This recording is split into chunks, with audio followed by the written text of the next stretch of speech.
तर आज सर्वप्रथम तुम्हा सर्वांना संकष्टी चतुर्थीच्या हार्दिक शुभेच्छा. तर आज संकष्टी चतुर्थीनिमित्त मी तुम्हाला एक गणेश चतुर्थीची म्हणजे संकष्टी चतुर्थीची महात्म्य सांगणारी एक कथा सांगणार आहे. आणि ही कथा आहे चंद्रागत राजाची. आणि हीच कथा हिमालयाने पार्वती देवीला सांगितली होती. तर चला आपण कथेला सुरुवात करू. मालव देशातील राजाचे नाव होते चंद्रागत आणि त्याची पत्नी होती इंदुमती. या दोघांनी हे व्रत केले होते. चंद्रागत हा मोठा श्रीमंत होता. त्याने यज्ञयाग केले, दानधर्म केला. त्याची सभापद्धत ही इंद्रसभेला देखील लाजेल अशी अप्रतिम होती. त्याची पत्नी इंदुमती ही सत्वशील व पतिव्रता होती. देवदेवता व अतिथींचा मान ठेवण्यास अग्रभागी असे. एकदा काय झाले, चंद्रागत राजा शिकारीस्तव घनदाट अरण्यात गेला. त्याच्या अमात्याने त्याला मृगशिकारीचा चलण्याचा आग्रह केला. राजाने काळी वस्त्र घातली होती. राजासह सर्वजण घोड्यावर स्वार झाले होते. अनेक प्रकारच्या पशूंची शिकार केली होती. भाले बाण यांचा वर्षाव करीत पशूंच्या मागे ते धावत होते. अचानक त्यांना राक्षसाचा जमाव दिसला. तो जमाव पाहून अनेकांना थरथरी भरली. त्या दैत्यांची मुखे दरीप्रमाणे दिसत होती. डोळे तर फारच मोठे होते. त्यांनी तोंडे उघडली की त्याचा एक जबडा गगनाला भिडत होता. त्यांच्या भीतीने काही जण घोड्यांसह सैरावैरा पळत होते. काही जण भयानेच मृत्यू पावले. राजाही भीतीने घाबरला होता. परंतु त्या राक्षसांच्या जमावामध्ये एक राक्षसीण होती. ती चंद्रागत राजाला पाहून मोहित झाली. तिने राजाला हळूवर उचलून घेतले आणि त्याचे पाटापट मुके घेऊन त्याला खाली ठेवले. अवतीभोवती घनदाट अरण्य होते. बलाढ्य राक्षस किंचाळत होते.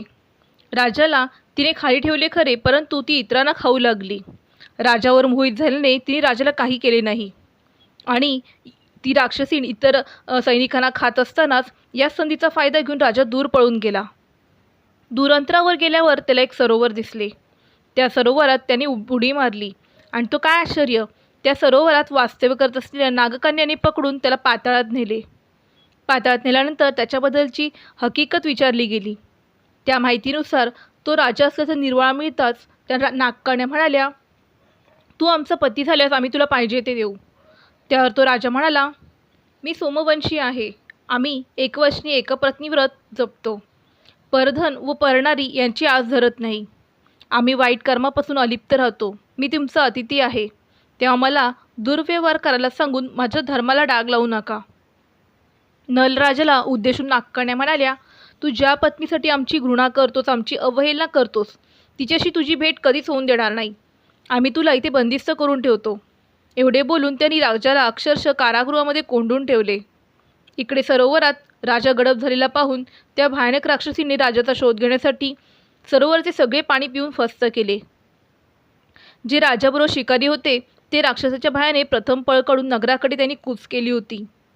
त्यांनी घडलेला हा दुर्धर प्रसंग राजवाड्यात जाऊन सांगितला. त्यावेळी सर्वत्र हाहाकार माजला.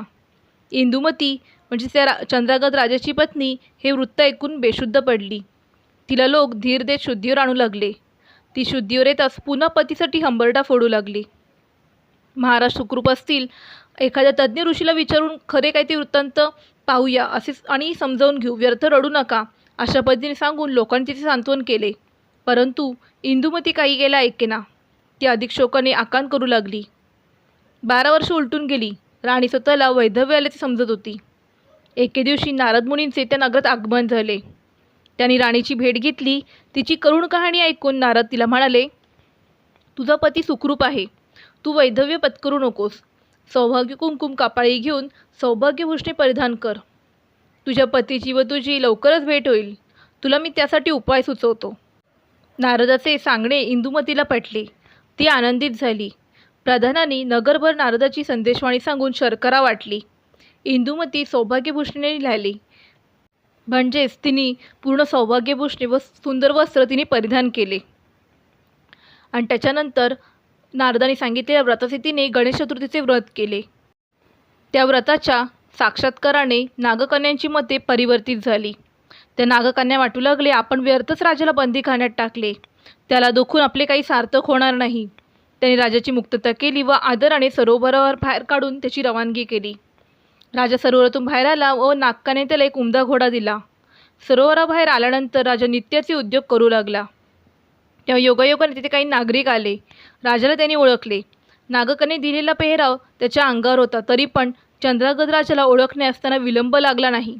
त्याने ताबडतोब नगरात येऊन राजा सुखरूप असल्याचे वृत्त कळवले. राजाची व इंदुमतीची प्रधानसह एका देवालयात भेट घडवण्यात आली. सर्व नगरभर आनंदोत्सव करण्यात आला. धार्मिक पद्धतीने संस्कार केले.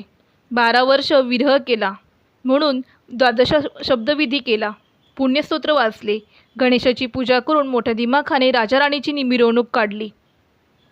हत्तीवरून अंबारीत बसलेल्या राजा राणीने प्रमुख दरवाजातून राजवाड्यात प्रवेश केला आणि इंदुमतीने गणेश चतुर्थीचे व्रत केल्याचे वृत्त राजाला सांगितले. त्यापासून राजाने मनापासून श्रावण शुद्ध चतुर्थीपासून गणेशाची भक्ती करून एक वेळ अन्न सेवन करून भाद्रपद शुद्ध चतुर्थीपर्यंत गणेशाची आराधना केली. त्याने मोठा महोत्सव साजरा केला. त्यानंतर राजा राणीला कधीच दुःख सोसावे लागले नाहीत. ही दोघं उभयता आजन्म गणेश चतुर्थीचे संकष्टी चतुर्थीचे व्रत करू लागले. तर ही होती संकष्टी चतुर्थी किंवा गणेश चतुर्थीची ही कथा. जर तुम्हाला आवडली असेल तर प्लीज चॅनलला सबस्क्राईब करा, व्हिडिओला लाईक करा, कमेंट करा आणि शेअर करा. आणि हां, संकष्टीच्या चतुर्थीच्या दिवशी कोणतीही गणेश कथा वाचण्यास किंवा ऐकण्यास विसरू नका. धन्यवाद.